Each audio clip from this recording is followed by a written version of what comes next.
İjobiy bo'ling. Abduri Muhammad Yusuf. İjobiylik atrofimizdagi reallik bilan moslashish, kerak bo'lsa uni foydali tarafga o'zgartirish uchun chin qalbimizdan keladigan qizg'inlik va ishonch deganlik bo'lib, nazarimizni shaylarning va insonlarning yaxshi taraflariga markazlashtirishimizmi ijobiylikqa yotadi. Hayotga ijobiy mavqeda bo'lish, atrofimizdagi kishilarga va narsalarga ijobiy nazar bilan qarash bizni ko'plagan krizislardan saqlaydi va xushalliqlarimizni oshirdi. Ijobiy bo'lish boshqalarni o'ziga jalb qiladigan va ularga ta'sir ko'rsatadigan sehrlik ishdir. İnsan her ishda ijobiy bo'lsa, uning hayotlikning hamma sohasida muvaffaqiyat qozonish nisbati yuqori bo'ladi. Qur'oni Karimda o'z vaqtidagi sahrolik arablarning Alloh yo'lida pul, mol sarf qilishdagi mavqesi mundaq bayon qilingan. Sahrolik arablardan ba'zilari Alloh yo'lida bergan narsalarni siyliq hisoblaydi. Sizlarning beshinglarga hodislarning kelishini kutadi. Ular kutgan yomon hodisa ularning o'zlariga kelsin. Alloh hammani anglab turg'uchidir. Hammani bilib turg'uchidir. Sahrolik arablarning ba'zilari Allohga va oxirat kuniga iymon etadi. Alloh yo'lida bergan narsalarni Allohga yaqin bo'lishning va payg'ambarning duosiga erishishning vositasi qiladi. Bilinglarki, ular bu orqali rostilla Allohga yaqin bo'ladi. Alloh ularni o'zining rahmati doirasiga kirgizadi. Shaksizki, Alloh noitni mag'firat qilg'uchidir. To'limi mehribondir. Yuqorqi ikki firqa har ikkilisi Alloh yo'lida mol, pul sarf qilgan bo'lsa-mu, avvalqilar Alloh taolaga va oxirat kuniga ishonmaganlik uchun savobini umid qilmagan. Shunga bergan narsalarni siyliq deb qaragan. Keyingilar bo'lsa Alloh taolaga va oxirat kuniga iymon etgan mu'minlar bo'lganlikdan ular Alloh yo'lida berganlarni Alloh taolaga yaqinlik hosil qilish, ondan Alloh taolaning jannatiga muyassar bo'lish niyati bilan bergan. Shunga o'zlarining Alloh yo'lida pul mol sarf qilganligini ibodat deb qaragan. Ish o'xshash bo'lgan, ammo niyat o'xshash bo'lmaganlikdan natija o'xshash bo'lmagan.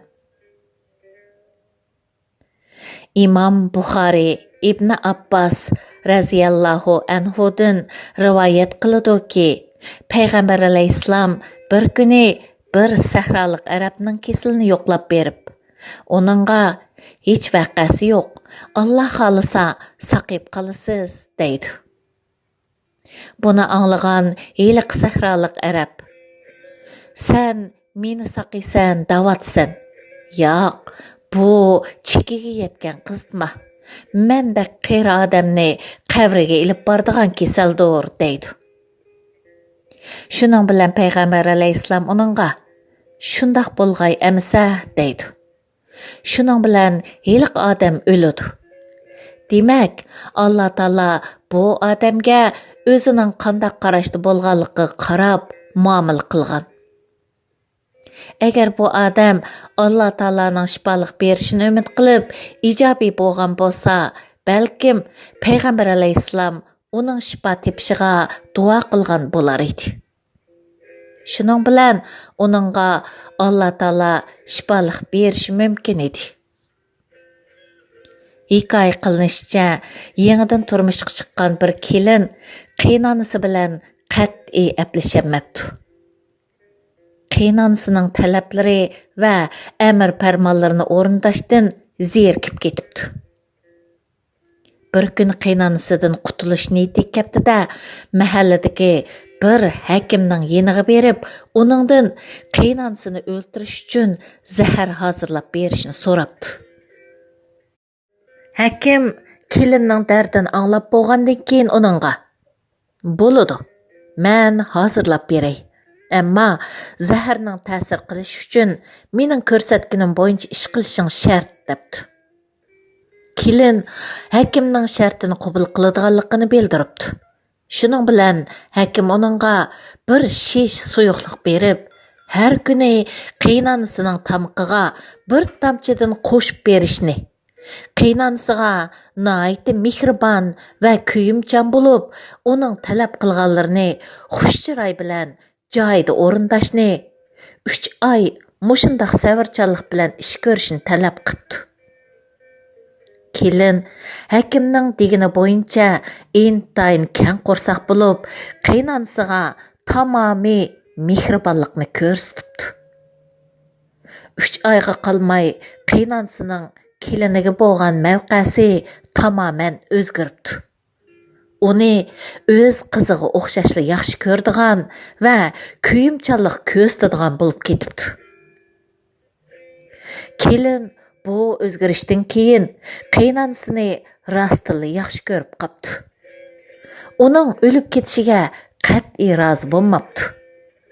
Ondan heliq hakimning yeniga aldirab berib uningga: "Men hozirgacha qaynonamga bergan zaharning ta'sirini yo'qotadigan va uning hayotini saqlab qoladigan dori bergan bo'lsingizkan, chunki men qaynonamni bak yaxshi ko'rman" debdi.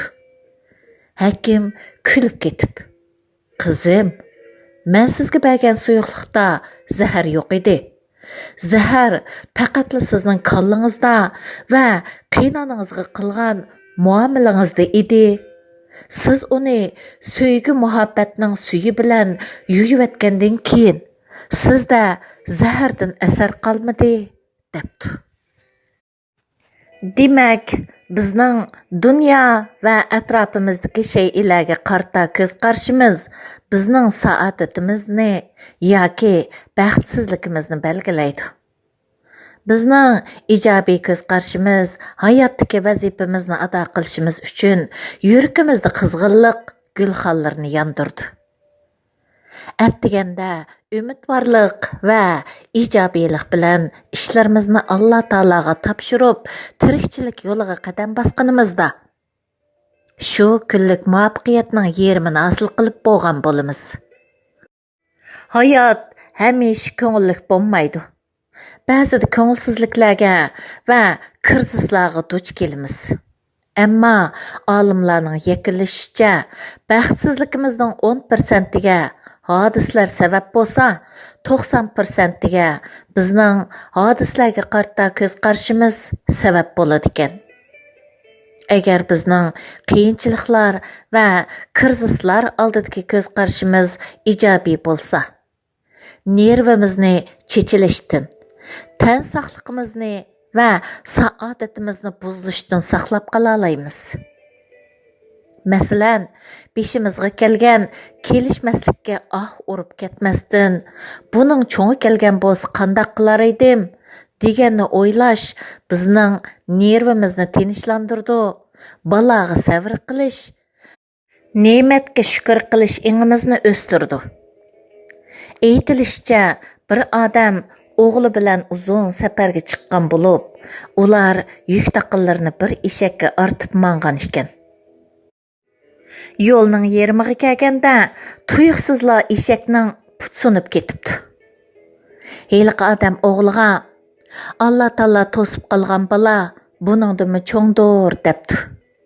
Eshakni tark etib, ota bola har biri o'zining yukini o'zi yutib mengishga majbur bo'ldi.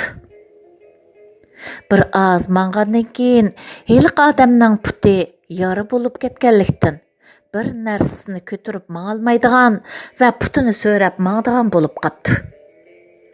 U yanala o'g'liga qarab: "Alloh taolo to'sib qolgan bola buningdimi cho'ng bo'lishi mumkin" debdi. O'g'il otasining bu gapini qat'iy tushunolmabdi. Ko'nglida buningdimi cho'ng bola bormidi debdi. Shundoq qilib, o'g'il otasining va o'zining yukini ko'tarib mengishga majbur bo'ldi. Yo'lda ketib borganida o'g'ilning putini yilon cheqibapti va yerga yiqilibdi. Otasi: "Alloh taolo to'sib qolgan bola buningdimi cho'ngdir" debdi. O'g'ilning achchig'i kelib, "Buningdan cho'ng bola bormi?" debdi va yo'lni davomlashtiribdi. Ular ming taslikda shaharga yetib kelganida, shaharda hamma narsa yer bilan yakson bo'lib ketganligini ko'rib, hayron qoldi. Aslida ular kelishdan burun bu shaharda yer davrgan va shahar xarobiga aylanib ketgan ekan. Heliqi odam o'g'liga qarab: "Ey o'g'lim, agar biz yo'lda heliqi musibatlarga uchirmay vaqtida shaharga yetib kelgan bo'lsak, bizmo yer davrashda qazo qilgan bo'lardik. Alloh bizni to'sib qolgan bola rostilla cho'ng ekan" debdi. Bu zamonda har bir insonning qiladigan eng muhim ishi tuyuqsiz yuz beradigan salbiy hodislarga darhol ijobiy muomala qilish mahoratini o'stirishdir. Tugidi. 2020 yili 4 mart